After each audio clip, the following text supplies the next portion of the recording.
오늘 우리에게 주신 하나님의 말씀은 마태복음 2장 19절로부터 23절입니다. 함께 보도록 하겠습니다.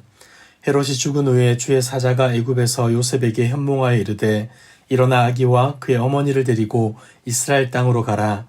아기의 목숨을 찾던 자들이 죽었느니라 하시니 요셉이 일어나 아기와 그의 어머니를 데리고 이스라엘 땅으로 들어가니라.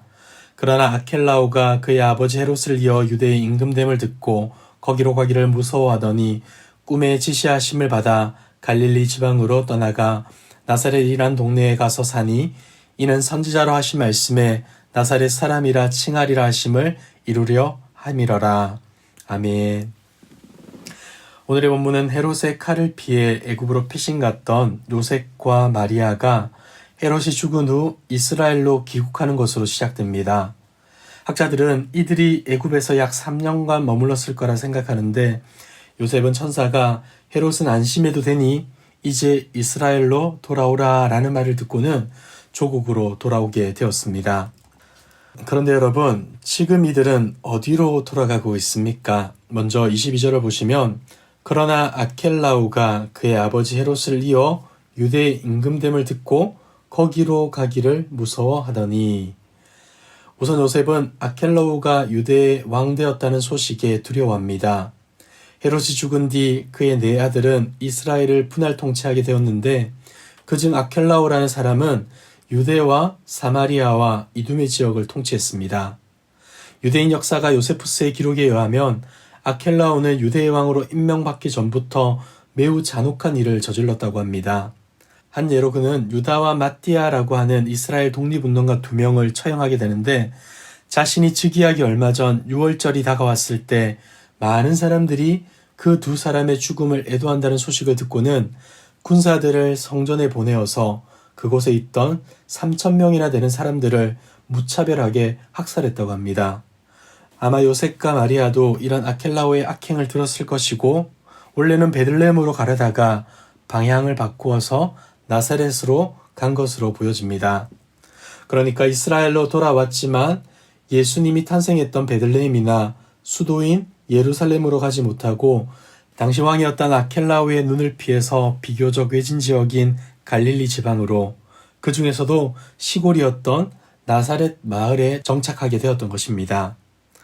그런데 이런 과정을 거쳐서 예수님이 나사렛에 정착하게 된 것을 마태는 어떻게 말해줍니까?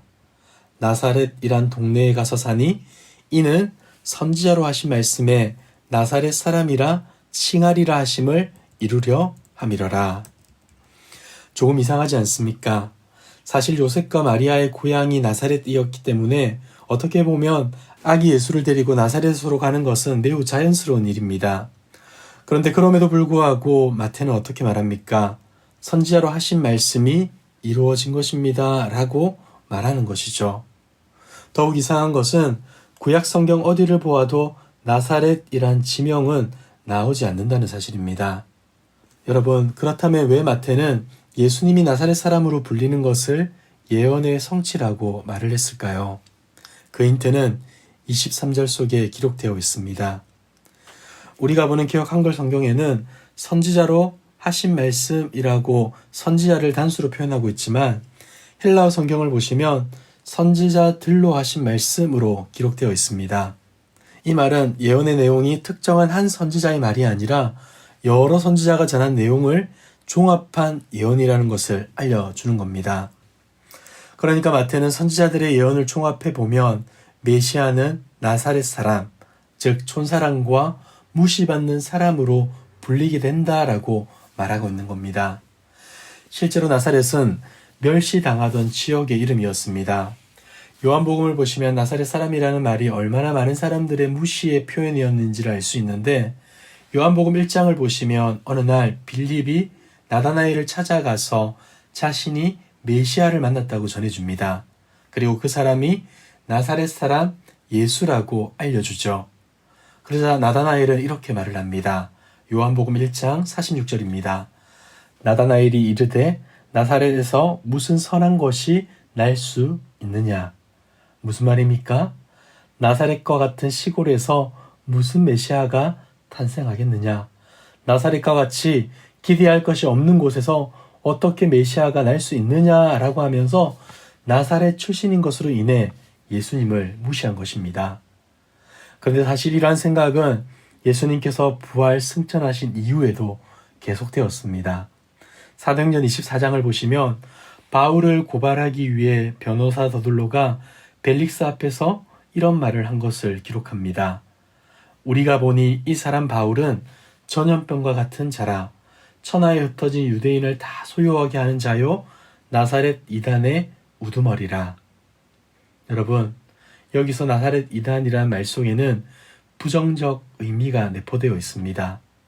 사람들은 기독교나 그리스도인들을 비방할 때 이와 같은 표현을 사용했던 것이죠. 결국 나사렛 사람이란 어떤 대상을 무시하고 경멸하기 위해 사용했던 표현이었고, 예수님께서는 어릴 때부터 나사렛 예수라고 놀림을 받으며 성장했고, 공생의 기간에도 나사렛 사람이라는 이유만으로 대접받지도 못했던 것입니다. 그런데 마태는 처음부터 예수님이 경멸받으러 오셨다고 말합니다. 구약의 선지자들이 예언했던 내용들을 천천히 살펴보면 메시아는 바로 이런 시골뜨기, 경멸받고 무시받는 사람임을 알려주는 것이죠. 이 당시 유대인들이 기대했던 강렬한 왕과는 다른 메시아를 알려주었던 것입니다. 그래서일까요? 메시아가 왔을 때 사람들은 모여드는 것이 아니라 떠났습니다. 외적인 능력이 보여지면 모여들었다가도 메시아의 참 모습을 이야기하면 떠나버립니다. 보리떡 5개와 물고기 2마리로 5,000명을 먹이셨을 때는 저마다 예수님을 왕으로 삼겠다고 모여들었지만 십자가에 죽으실 것을 말씀하시자 모두가 떠나버렸습니다.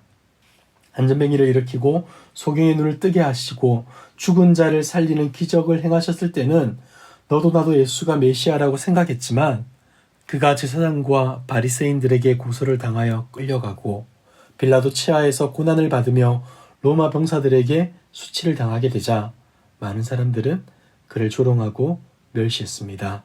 심지어 예수님을 따르던 제자들도 다 떠나버렸던 것이었죠. 여러분, 왜 그렇게 되었습니까? 그것은 그들이 예수가 나사렛 사람이라 불릴 것을 몰랐기 때문입니다. 원래부터 경멸받으러 오셨고 수치당하는 연약한 메시아로 오신 것을 몰랐기 때문에 그들은 이렇게 반응할 수밖에 없었던 것이죠. 사랑하는 성도 여러분, 오늘날도 크게 다르지가 않습니다. 예수님에 대해서 잘못된 기대를 가진 자들은 교회를 통해 성경을 통해 예수님의 실체를 알고 나면 두 가지 태도를 보입니다. 한 부류는 예수님을 떠나게 되죠. 혹 남아있더라도 여전히 자기가 생각하는 예수님의 모습을 그리며 엉뚱한 예수님을 믿고 마는 겁니다. 그러나 또 다른 부류의 사람들은 자기의 생각을 바꾸게 됩니다. 그리고 참 예수님의 모습을 이해하고 주님이 기뻐하시는 다른 종류의 삶을 살아가고자 애쓰는 것이죠. 사랑하는 성도 여러분, 나사렛 사람이라 불리시는 예수님 앞에서 우리는 어떤 부류의 사람으로 살아가고 있습니까? 혹 이 땅에서 잘 살고 남보다 더 나은 삶을 위해 필요한 예수님을 꿈꾸고 있진 않습니까? 우리 주님은 우리를 위해 나사렛 사람으로 이 땅에 오셨습니다. 우리를 위해 피 흘리시고 살찌기시어 십자가에서 죽으시고 우리를 구원하셨습니다. 이 놀라운 구원의 은혜 앞에서 우리는 어떻게 살아야 하겠습니까? 늘 감사하고 은혜에 합당한 삶을 살아야 하지 않겠습니까? 사랑하는 성도 여러분, 나사렛 사람 예수가 부끄러움이 아니라 우리의 자랑이고 우리의 기쁨의 이유가 되는 은혜가 저와 여러분들의 삶에 있기를 주님의 이름으로 축복합니다. 기도하겠습니다. 사랑과 은혜가 풍성하신 하나님 아버지, 죄로 죽었던 우리를 위해 독생자 예수 그리스도를 이 땅 가운데 보내주시고 십자가의 보혈로 구원해 주심에 감사드립니다. 그러나 무지하고 어리석은 저희들은 주님의 은혜에 감사하기보다 이 땅에서 필요한 것들에 마음을 빼앗기며 주님을 잊은 채 살아갈 때가 너무나 많이 있습니다. 하나님, 다시금 예수 그리스도의 십자가의 은혜 앞에 나아가게 하시고 주신 은혜에 부끄럽지 않는 삶 살아갈 수 있도록 힘과 능력을 더하여 주시옵소서. 우리의 매일매일이 예수님을 자랑하고 찬양하는 삶 되길 소망합니다. 이 모든 말씀 예수 그리스도의 이름으로 기도드리옵나이다. 아멘. 이 시간 기도하실 때 주신 말씀을 붙들고 기도하시고 주간 기도 제목을 따라서 모든 소그룹 모임을 위해 기도하겠습니다. 모든 모임들마다 말씀 안에서 은혜를 나누게 하시고 소외되는 영혼이 없는 사랑 많고 가족 같은 교회 될 수 있도록 모든 소그룹 순장님들과 교회를 책임지고 섬기는 장로님들을 위해 기도해 주시고 우크라이나의 전쟁이 속히 종전되도록 그곳에 치유와 회복이 임할 수 있도록 기도해 주시기 바랍니다. 각자 가지고 오신 기도의 제목으로 자유롭게 기도하겠습니다. 기도하겠습니다.